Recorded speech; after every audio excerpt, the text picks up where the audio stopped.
ಓಂ ಲಲಿತಾ ಪರಮೇಶ್ವರಿಯೇ ನಮಃ. ನಿತ್ಯಭಕ್ತಿ ಕಾರ್ಯಕ್ರಮಕ್ಕೆ ಸುಸ್ವಾಗತವನ್ನು ಕೋರುತ್ತಾ ಇವತ್ತಿನ ದಿನ ನಮ್ಮ ಭಾರತ ದೇಶದಲ್ಲಿ, ಕರ್ನಾಟಕದಲ್ಲಿ, ನಮ್ಮಲ್ಲಿ ಅನೇಕ ವಿಷಯಗಳಲ್ಲಿ ಗಾದೆಗಳಿಗೆ ಹೆಚ್ಚು ಪ್ರಾಶಸ್ತ್ಯವನ್ನು ಕೊಡ್ತೀವಿ.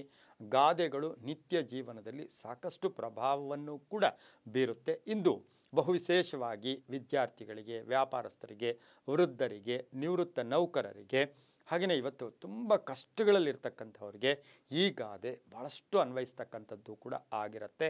ಆ ಗಾದೆ ಮಾತು ಬೆಳ್ಳಿ, ಮೌನ ಬಂಗಾರ. ಇದು ಎಷ್ಟರ ಮಟ್ಟಿಗೆ ನಮ್ಮ ಸಮಾಜದಲ್ಲಿ ನಮ್ಮ ಮೇಲೆ ಇದರ ಪ್ರಭಾವ ಬೀರುತ್ತೆ.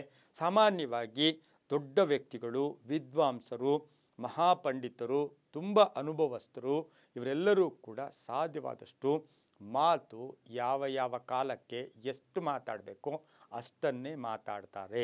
ಇದರಿಂದ ಏನಾಗುತ್ತೆ, ನಮ್ಮ ಜೀವನದಲ್ಲಿ ನಾವು ಎಷ್ಟೋ ಓದಿದ್ದೀವಿ, ದೊಡ್ಡ ಹುದ್ದೆಗಳು, ದೊಡ್ಡ ಸರ್ಟಿಫಿಕೇಟ್ಸು, ತುಂಬ ದೊಡ್ಡ ಸರ್ಟಿಫಿಕೇಟ್ ತೊಗೊಂಡಾಗ ನಮ್ಮ ಜೀವನ ಶೈಲಿಯಲ್ಲಿ ಸಾಕಷ್ಟು ಎಡವಿರ್ತೀವಿ, ಎಲ್ಲೋ ಒಂದು ಕಡೆ ತೊಂದರೆಗಳನ್ನು ಕೂಡ ಉಂಟು ಮಾಡ್ಕೊಳ್ತೀವಿ. ಅದಕ್ಕೆ ಮೂಲ ಕಾರಣವೇ ಈ ಮಾತು. ಹಾಗಾಗಿ ಇವತ್ತಿನ ದಿವಸ ಮಾತು ಬೆಳ್ಳಿ, ಮೌನ ಬಂಗಾರ. ಆ ಮಾತು ಅನ್ನೋದು ಬೆಳ್ಳಿಯ ಹಾಗೆ ಅಂದರೆ ಈಗ ಮೌನ ಬಂಗಾರ. ಬೆಳ್ಳಿಗೂ ಬಂಗಾರಕ್ಕೆ ಏನು ಅಷ್ಟೊಂದಿದು ಅಂದರೆ ಅದರ ವ್ಯಾಲ್ಯೂ, ಅದು ಒಂದು ಗಾಂಭೀರ್ಯ. ಆ ಬಂಗಾರ ಅಂತ ಹೇಳೋದೇ ಒಂದು ಗಾಂಭೀರ್ಯತೆಯನ್ನು, ಅಮೂಲ್ಯವಾದದ್ದು, ಗಾಂಭೀರ್ಯತೆಯನ್ನು ತೋರಿಸ್ತಕ್ಕಂಥದ್ದು ಆಗಿರುತ್ತೆ. ಮಾತನ್ನು ಬೆಳ್ಳಿ ಅಂದರೆ ನಾವು ಸಂದರ್ಭಕ್ಕೆ ತಕ್ಕ ಹಾಗೆ ಮಾತಾಡಬೇಕು. ಅದಕ್ಕೆ ನಮ್ಮ ಹಿರಿಯರು, ನಮ್ಮ ಗುರುಗಳು ಕೂಡ ಹೇಳ್ತಾ ಇದ್ರು, ಸಾಧ್ಯವಾದಷ್ಟು ಕೇಳಿಸ್ಕೊಳ್ಳೋಕ್ಕೆ ಪ್ರಯತ್ನ ಮಾಡಿ.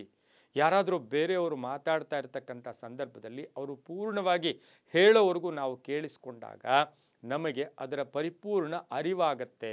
ಇಲ್ಲಾಂದರೆ ನಾವು ಜಗಳ, ಗಲಾಟೆ, ಕಲಹ, ಮತ್ತು ಅದು ಒಂದು ಯಾವಾಗಲೂ ಹೇಳ್ತೀವಿ, spark neglected it burns the whole house ಅಂತೀವಿ. ಒಂದು ಕಿಡಿ, ಎಲ್ಲೋ ಒಂದು ಕಡೆ ಬೆಂಕಿ, ಮನೆಯಲ್ಲಿ ಒಂದು ಸಣ್ಣ ಕಿಡಿ ಇದೆ, ಅದೊಂದು ಕಿಡಿ ಬಿಡು ಪರವಾಗಿಲ್ಲ ಅಂತ ಈ ಕಡೆ ಒಟ್ಟೋದ್ರೆ ಅದು ಇಡೀ ಮನೆಯನ್ನೇ ಸುಟ್ಟು ಬಿಡುತ್ತೆ. ಅದೇ ರೀತಿ ಮಾತಿನ ವಿಚಾರದಲ್ಲಿ ಭಾಳಷ್ಟು ಜಾಗ್ರತೆ. ಇತಿಹಾಸ, ಪುರಾಣ, ದೊಡ್ಡ ಮಹನೀಯರು, ರಾಜಕೀಯ ವ್ಯಕ್ತಿಗಳು ಭಾಳಷ್ಟು ಅವರು ಏನು ಮಾಡ್ತಾಯಿದ್ರು, ಕೇಳಿಸ್ಕೊಳ್ಳೋಕ್ಕೆ ಹೆಚ್ಚು ಪ್ರಾಶಸ್ತ್ಯವನ್ನು ನಾವು ಕೊಡಬೇಕಾಗಿರುತ್ತೆ. ಇನ್ನು ಮೌನ ಬಂಗಾರ ಅಂದರೆ, ಬಂಗಾರ ಅಂದರೆ ಏನು? ಮೌನ ಬಂಗಾರ ಅಂದರೆ ಶಾಂತಿ, ತಾಳ್ಮೆ, ಸಹನೆ. ಅದು ಎಲ್ಲವನ್ನು ಕೂಡ ಆ ಮೌನ ನಮ್ಮನ್ನು ಇನ್ನೂ ಹೆಚ್ಚು ಶಕ್ತಿವಂತರನ್ನಾಗಿ ಮಾಡುತ್ತೆ. ದೇಹದಲ್ಲಿ ಹೆಚ್ಚು ಶಕ್ತಿ ಕೂಡ ಬರುತ್ತೆ.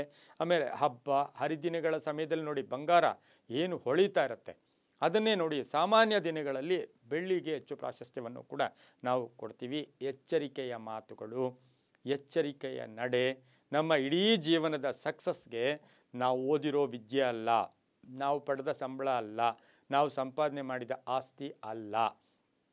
ನಮ್ಮ ಇಡೀ ಜೀವನಕ್ಕೆ ಪ್ರಥಮವಾಗಿ ಬೇಕಾಗಿರ್ತಕ್ಕಂಥದ್ದೇ ಮಾತು. ಆ ಮಾತು ತುಂಬ ಸಂತೋಷವಾಗಿರಬೇಕು, ಸುಖಮಯವಾಗಿರಬೇಕು, ತಾಳ್ಮೆಯಿಂದ ಇರಬೇಕು, ನಗುಮುಖದ ಮಾತಾಗಿರಬೇಕು. ಒಂದು ದಿನ ಟ್ರೈ ಮಾಡಿ ನೀವು, ಪ್ರಶಾಂತತೆಯಿಂದ ನಗ್ತಾ ಒಂಥರ ನಗೋದು ಅಂದರೆ ಅದು ಹುಚ್ಚು ನಗು ಕೂಡ ಆಗಬಾರ್ದು, ಸುಮ್ಮನೆ ಒಳ್ಳೆಯ ನಗು. ಆ ನಗುವಿನ ಮುಖಾಂತರ ನಾವು ಈ ಮಾತನ್ನು ನಿರ್ವಹಣೆ, ಮಾತಿನ ಕಲೆ, ಹುಚ್ಚು ಮಾತುಗಳಾಡೋದು, ಎಲ್ಲ ಕೇಳಿಸ್ಕೋತಾರಂತ ಏನೇನೋ ಮಾತಾಡೋದು, ಅದೆಲ್ಲ ಮಾತಾಡಬಾರ್ದು. ಹಾಗಾಗಿ ನಮ್ಮ ಮಕ್ಕಳಿಗೆ, ವೃದ್ಧರಿಗೆ, ಅದರಲ್ಲೂ ಕೂಡ ವೃದ್ಧರು ಏನಿರ್ತಾರೆ ಜೀವನವನ್ನು ಸಾಕಷ್ಟು ಅನುಭವಿಸಿರ್ತಾರೆ, ಈ ಸಮಯದಲ್ಲಾದರೂ ಕೂಡ ಅಳವಡಿಸ್ಕೋಬೇಕು. ಎಲ್ಲೋ ಒಂದು ಪ್ರಶಾಂತತೆಯನ್ನು ಪಡಿಬೇಕು ಅಂದರೆ ಆ ಮಾತನ್ನು ಹುಷಾರಾಗಿ, ಮಾತು ಬೆಳ್ಳಿ, ಹಾಗೆ ಮಾತು ಆ ಬೆಳ್ಳಿ ಥರ, ಮೌನ ಬಂಗಾರದ ಥರ ಹೋದರೆ ಸಾಕಷ್ಟು ಶುಭ ಕೂಡ ಆಗುತ್ತೆ. ಕೀರ್ತಿ, ಯಶಸ್ಸು ಎಲ್ಲವನ್ನೂ ಕೂಡ ಪಡೆಯೋದು ಮಾತಿನಿಂದಲೇ ಅಂತ ಹೇಳ್ತಾ, ಸರ್ವೇ ಜನ ಸುಖಿನೋ ಭವಂತು, ಸಮಸ್ತ ಸನ್ಮಂಗಳಾನಿ ಭವಂತು.